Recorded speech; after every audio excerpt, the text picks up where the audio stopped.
Para entender nuestra justificación debemos ver el lugar donde estábamos y cuál era la condición en la que estábamos antes de sacarnos Dios por medio de la obra de Cristo en la cruz. El hombre estaba en un estado de injusticia debido al pecado. En Romanos 1:18 podemos verlo donde dice, porque manifiesta es la ira de Dios del cielo contra toda impiedad e injusticia de los hombres. No había ni una persona justa debido al pecado. Como leemos en Romanos 3:9 y 10, que, pues, somos nosotros mejores que ellos. En ninguna manera, pues ya hemos acusado a judíos y a gentiles, que todos están bajo pecado. Como está escrito, no hay justo, ni aun uno. Esa es la condición espiritual del hombre, sean judíos o gentiles, no hay ni uno que sea justo debido al pecado. Veamos ahora Romanos 5 del 16 al 18, y con el don no sucede como en el caso de aquel uno que pecó, porque ciertamente el juicio vino a causa de un solo pecado para condenación, pero el don vino a causa de muchas transgresiones para justificación. Pues si por la transgresión de uno solo reinó la muerte, mucho más reinarán en vida por uno solo, Jesucristo, los que reciben la abundancia de la gracia y del don de la justicia. Así que, como por la transgresión de uno vino la condenación a todos los hombres, de la misma manera por la justicia de uno vino a todos los hombres la justificación de vida. Jesús vino a darle vida a los hombres que estaban condenados debido al pecado de Adán. Como dice el verso 19, porque así como por la desobediencia de un hombre los muchos fueron constituidos pecadores, así también por la obediencia de uno, los muchos serán constituidos justos. Los hombres que fueron constituidos pecadores por el pecado de Adán, por la obediencia de Jesús al morir en la cruz nos constituye justos. Sin embargo, el juicio fue pronunciado contra el hombre. Hemos visto en Romanos 5 del 16 al 18 que por un delito reinó la muerte para nosotros. Y en Juan 16 del 8 al 11 podemos ver, y cuando Él venga, convencerá al mundo de pecado, de justicia y de juicio.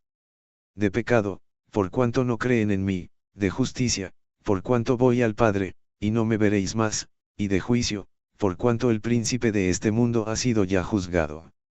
El juicio de Satanás se convirtió en el juicio del hombre. En Juan 3:36 vemos, el que cree en el Hijo tiene vida eterna, pero el que rehúsa creer en el Hijo no verá la vida, sino que la ira de Dios está sobre él. El que rechaza a Jesucristo, la ira de Dios está sobre él. La Biblia nos muestra que el infierno es el lugar donde irán las personas que están bajo la ira de Dios por haber rechazado a Jesús. En el Salmo 9:17 dice claramente, los malos serán trasladados al Seol, todas las gentes que se olvidan de Dios. Este es el destino de los que rechazan a Jesús, se han olvidado de Dios en su vida, y su destino final es el infierno. Vemos en Apocalipsis 20 del 13 al 15 esta misma verdad, y el mar entregó los muertos que había en él, y la muerte y el Hades entregaron los muertos que había en ellos, y fueron juzgados cada uno según sus obras. Y la muerte y el Hades fueron lanzados al lago de fuego. Esta es la muerte segunda. Y el que no se halló inscrito en el libro de la vida fue lanzado al lago de fuego. Ese es el fin de los que rechazaron a Jesús, serán lanzados al lago de fuego en el infierno. Y en 2 de Pedro 2 del 4 al 10 dice directamente, porque si Dios no perdonó a los ángeles que pecaron, sino que arrojándolos al infierno los entregó a prisiones de oscuridad, para ser reservados al juicio, y si no perdonó al mundo antiguo, sino que guardó a Noé, pregonero de justicia, con otras 7 personas, trayendo el diluvio sobre el mundo de los impíos, y si condenó por destrucción a las ciudades de Sodoma y de Gomorra, reduciéndolas a ceniza y poniéndolas de ejemplo a los que habían de vivir impíamente, y libró al justo Lot, abrumado por la nefanda conducta de los malvados, porque este justo, que moraba entre ellos, afligía cada día su alma justa, viendo y oyendo los hechos inicuos de ellos, sabe el Señor librar de tentación a los piadosos, y reservar a los injustos para ser castigados en el día del juicio, y mayormente a aquellos que, siguiendo la carne, andan en concupiscencia e inmundicia, y desprecian el señorío. Dios nos va a librar a los que creemos en Jesucristo, pero eso no pasará con los que rechazan el señorío de Jesús en sus vidas. Y su fin será como el de los ángeles que pecaron, serán arrojados al infierno. Pero ¿qué pasa con los que intentan salvarse por medio de sus buenas acciones? Veamos algunos pasajes que muestran la incapacidad del hombre para redimirse. Empecemos por Efesios 2:12, en aquel tiempo estabais sin Cristo, alejados de la ciudadanía de Israel y ajenos a los pactos de la promesa, sin esperanza y sin Dios en el mundo. En Isaías 59:15 y 16 dice, y la verdad fue detenida, y el que se apartó del mal fue puesto en prisión, y lo vio Jehová, y desagradó a sus ojos, porque pereció el derecho.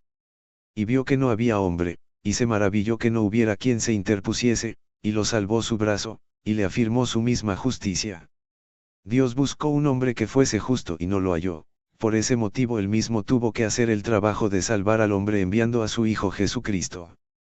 En Romanos 3:20 nos encontramos algo sorprendente, porque por las obras de la ley ninguna carne se justificará delante de él. Ninguna persona va a poder justificarse ante Dios por medio del cumplimiento de la ley. Esto lo vemos más claro en Efesios 2:8-9, porque por gracia sois salvos por medio de la fe, y esto no de vosotros, pues es don de Dios, no por obras, para que nadie se gloríe. Debemos entender esto, que no es por medio de las obras que alcanzamos a Dios, eso es como tratar de sobornar a Dios por medio de nuestras buenas acciones. Es como una película antigua, en ella un ateo moría, y un cura decía, yo creo que se irá al cielo porque era un buen hombre, e hizo muchas buenas obras. No, el cielo no se gana por nuestras buenas acciones, no podemos sobornar a Dios con las cosas que hacemos, nadie se salva por cumplir la ley. Debemos recordar Juan 3:16-19, porque de tal manera amó Dios al mundo, que ha dado a su Hijo unigénito, para que todo aquel que en él cree, no se pierda, mas tenga vida eterna. ¿Por qué no envió Dios a su Hijo al mundo para condenar al mundo, sino para que el mundo sea salvo por él? El que en él cree, no es condenado, pero el que no cree, ya ha sido condenado, porque no ha creído en el nombre del unigénito Hijo de Dios. Y esta es la condenación, que la luz vino al mundo, y los hombres amaron más las tinieblas que la luz, porque sus obras eran malas. Vemos claramente es que la salvación no depende de nuestras acciones sino de nuestro creer. Igualmente la condenación no llega a nosotros por las cosas que hacemos sino es nuestro creer en Jesucristo. Nuestra justificación llega por las cosas que creemos, salimos de la condenación del pecado y recibir la vida eterna por confesar a Jesús como nuestro Señor.